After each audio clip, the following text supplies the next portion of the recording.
Continuar, les pedimos por favor si toman asiento. Así damos comienzo al siguiente panel. El tema a tratar será reformas económicas y el contexto político en América Latina, bases para alcanzar el progreso sustentable de la región. El moderador será Ernesto Talvi, director de la iniciativa Broking Global para América Latina y director académico de Ceres Uruguay. Con ustedes, Ernesto Talvi. Bueno, muchas gracias. Antes que nada, un agradecimiento muy especial a los organizadores, a la Universidad Torcuato Di Tella y a Pablo Guidotti, nuestro gran amigo y miembro de CLAF, al Banco Ciudad, a la Fundación Banco Ciudad, al presidente Javier Ortiz y la verdad, Javier, a tu formidable equipo de relaciones institucionales que siempre nos hacen sentir en casa, aunque confieso que para un uruguayo sentirse en casa en Buenos Aires, la verdad que es bastante fácil. Siempre nos reciben con mucho afecto y, en fin, y habiendo recuperado además el espíritu republicano y tolerante, eso se siente todavía de manera más intensa. Bueno, tenemos un panel realmente espectacular. La dinámica que vamos a seguir es la siguiente. Cada uno de los panelistas va a tener 8 minutos para hacer unos comentarios iniciales y luego vamos a tener una discusión entre los miembros del panel para luego abrir a las preguntas del público. Vamos a arrancar, yo los voy a ir presentando de a uno a medida que vayan hablando. Vamos a arrancar por Carmen Reinhardt.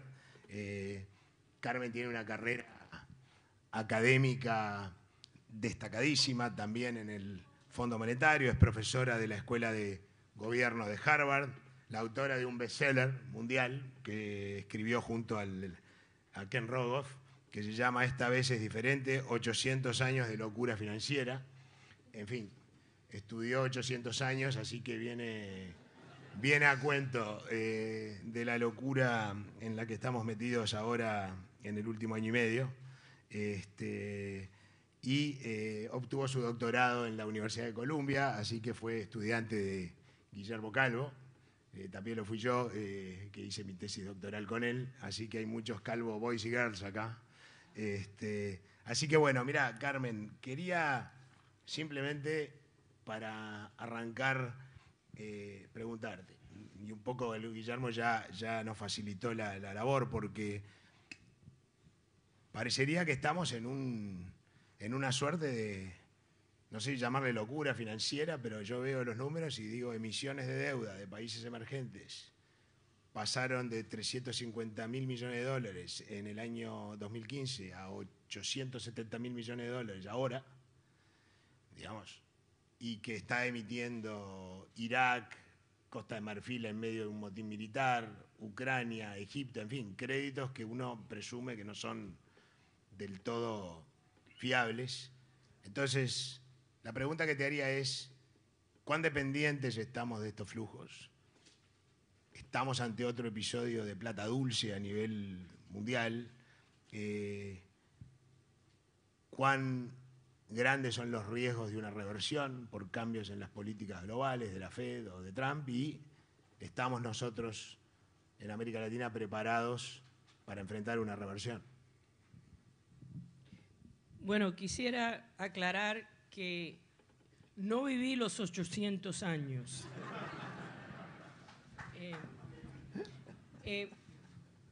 La coyuntura presente, bueno, ayer tuvimos la reunión del Federal Reserve, hoy es el Banco Europeo, y los temas al nivel globales financieros es más bien cuánto y en qué, cuál va a ser el perfil de la normalización de la política monetaria en Estados Unidos y en Europa.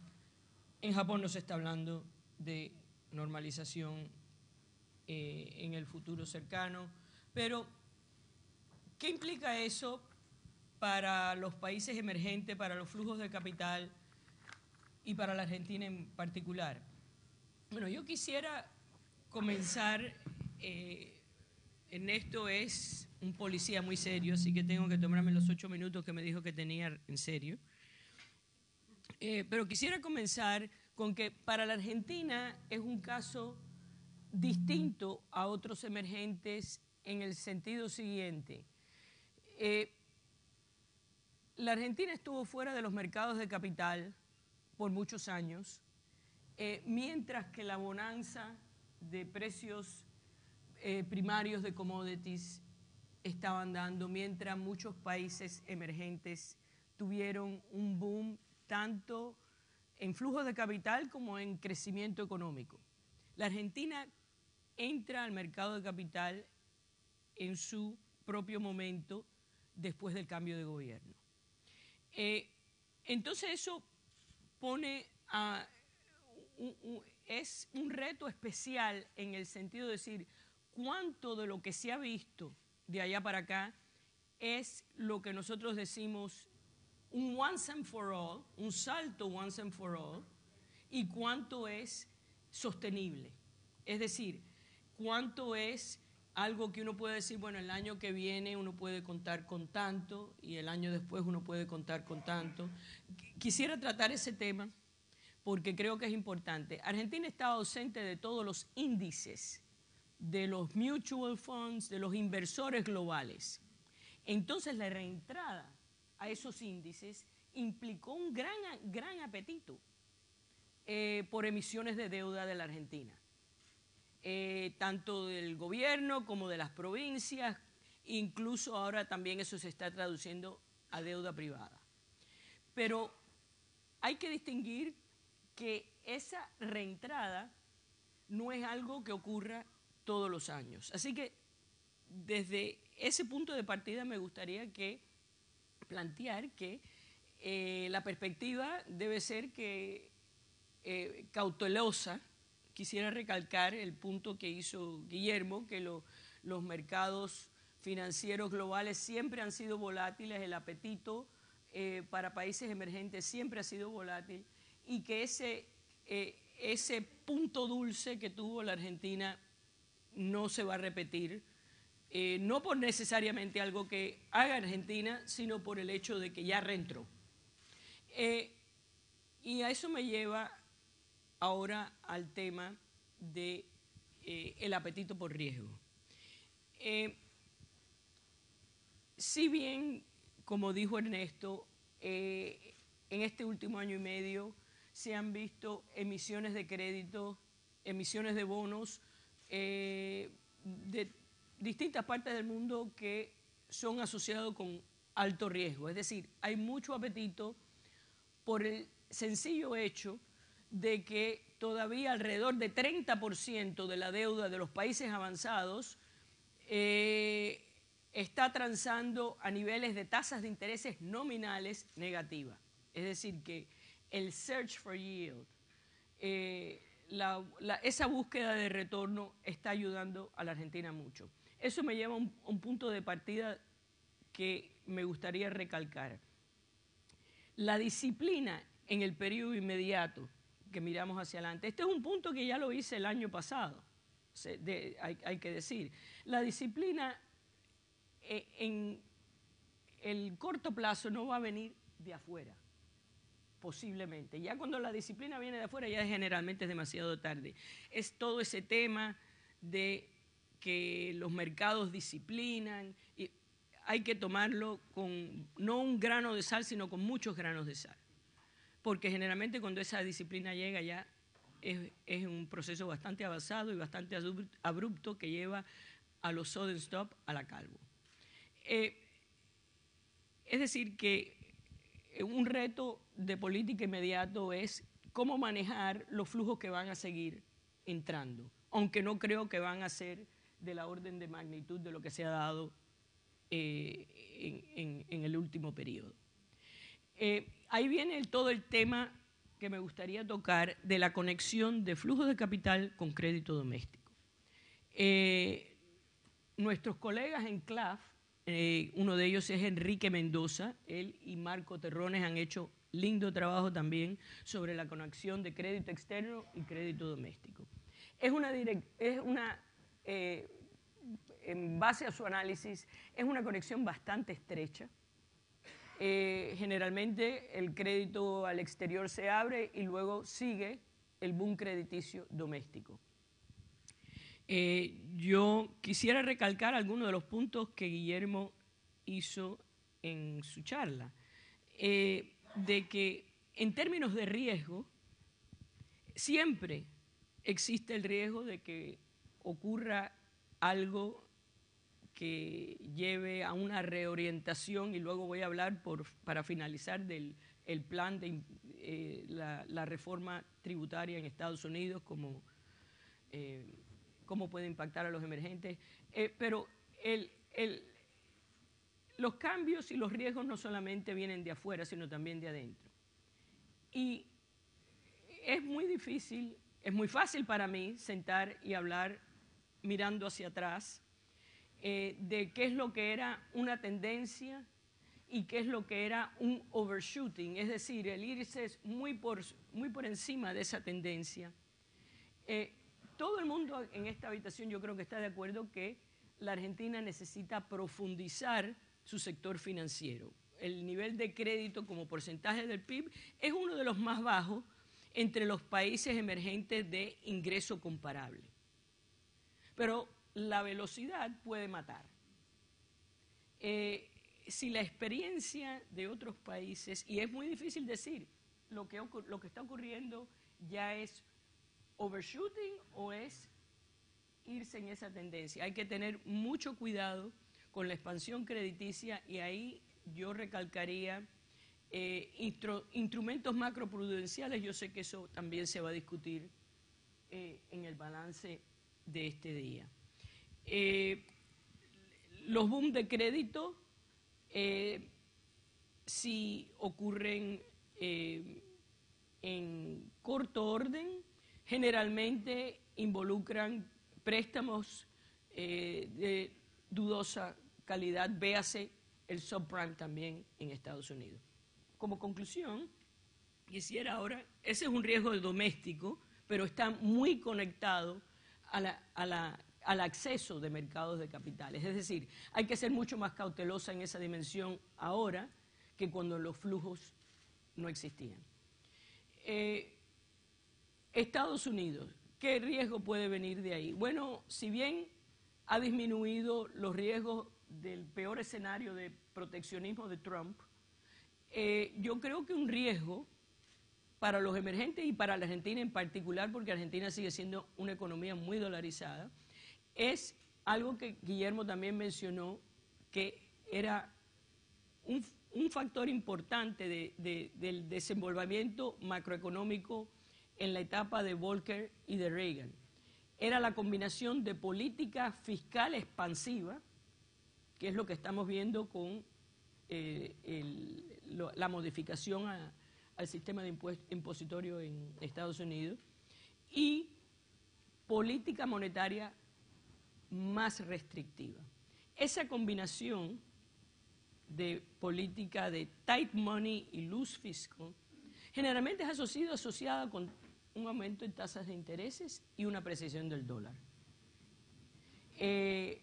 Para los países que tienen deudas en dólares, ese es un riesgo, y aún para un país como la China, que no tiene tanta deuda en dólares, su deuda es más que nada doméstica, el riesgo es pérdida de competitividad. Así que quisiera dejarlo con ese tema de que yo veo, ¿no?, que hay que cuidarse con esa conexión de flujos de capital y crédito, y hay que cuidarse también con el hecho de que una apreciación al dólar puede crear nuevas vulnerabilidades. Carmen, a ver, clarísimo. Hace 10 años de Lehman, hace 10 años que vivimos en un mundo de recursos financieros y de capital abundantes y baratos. La pregunta que de golpe valdría la pena que insistir es: estamos en un nuevo mundo, esta es el new normal, y por ende los países emergentes podemos darnos el lujo de hacer lo que está haciendo la Argentina, tratando de alguna manera compatibilizar equilibrios económicos y políticos, y por ende optando por ir haciendo correcciones graduales, para lo cual se precisa crédito en la transición. Digo, estamos ante una situación estructural de abundancia de liquidez relativamente barata, o porque venimos pronosticando que eso va a cambiar hace muchos años, hace 10 años que estamos en esto, y la pregunta es si las subas que está haciendo la Fed y lo de Trump van a cambiar ese panorama, o esto es una cosa más profunda, más estructural, en el que podemos contar con dinero relativamente abundante y barato por el futuro previsible. Bueno, Ernesto, yo quisiera recalcar que yo desde el 2011, en trabajos que hice, mirando tasas de intereses para los países avanzados después de la Segunda Guerra Mundial, esto no es una lección de historia, así que no los voy a aburrir, pero es relevante a la pregunta de Ernesto. Después de la Segunda Guerra Mundial hubo un largo periodo de tasas de intereses, tanto nominales como reales, excepcionalmente bajas y relativamente estables para los países avanzados. Hay muchas explicaciones detrás de ese fenómeno que se ha reproducido en cierto modo después de la crisis financiera global del 2008-2009. Un paralelo de allá a acá es que los países avanzados están sumamente endeudados. Es deuda pública y deuda privada. Japón es el ejemplo principal, con deuda pública de 250% del PIB, pero los países europeos en distintos grados, desde los más endeudados como Grecia, a, obviamente, el menos endeudado tipo Alemania, pero para Estados Unidos también el tema de la deuda, que está también siendo incrementada por estas reformas que estamos observando ahora, es un factor que yo creo que le va a complicar a los bancos centrales en los países avanzados ser demasiado agresivos en aumentar las tasas de interés, sin correr el riesgo que eso lleve también a problemas tanto en los balance sheets del sector privado como en el fisco. Entonces, ese es un tema que dice, buena noticia, las tasas de interés se van a quedar planchadas por mucho tiempo. Yo no creo que tampoco es esa situación. Lo que sí sugiere es que los aumentos que vamos a ver posiblemente sean de una tendencia mucho más gradual, tanto en Estados Unidos como en Europa, que lo que a uno se acostumbró. No hablemos del periodo que Guillermo tocó de los años 80, donde la tasa de inflación en Estados Unidos era 14%. Yendo al comentario de Yellen y las observaciones del FOMC último, interesantemente, una de las revisiones que hicieron ayer fue aumentar la tasa de crecimiento para Estados Unidos, pero no tocaron las expectativas de inflación. En un escenario donde los países avanzados están creciendo moderadamente y con inflación relativamente estable, yo diría que el baseline escenario es uno de una normalización, pero una normalización más gradual. Bueno, Nicolás, eso es buena noticia. Que la gradualidad a nivel global en materia de tasa de interés le da a la Argentina la posibilidad de seguir con su estrategia de ir procesando gradualmente las cosas que tiene que ir acomodando, en fin, y a la vez acopasarlo con los tiempos políticos, manteniendo acceso al crédito. Ahora,